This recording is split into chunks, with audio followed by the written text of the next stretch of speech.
The sun had barely risen, casting long golden shadows across the dew-kissed earth when the landowner stood at the edge of his vast field.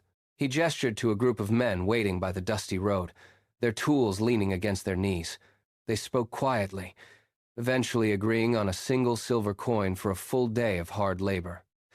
With a nod, they walked into the endless rows of vines to begin their work.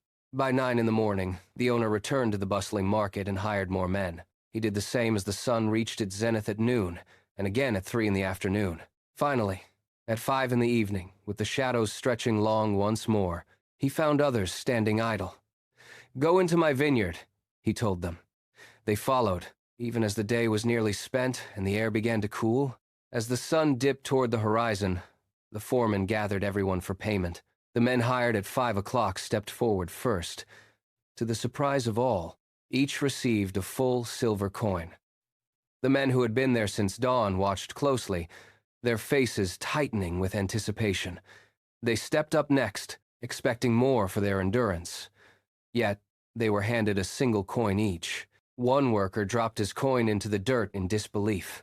He pointed at the fading sunset and then at the men who had worked only an hour. "We have endured the scorching heat of the entire day," he shouted, his voice trembling with anger.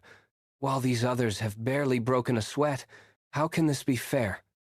The landowner folded his arms, his gaze steady and unshaken. "Friend, did you not agree to this wage?" the owner asked softly. "Is your eye envious because I am generous?" He reminded them that a promise kept is not a reward for comparison. He turned away, leaving them staring at the silver in their palms. In that field, the math of the world had ceased to apply.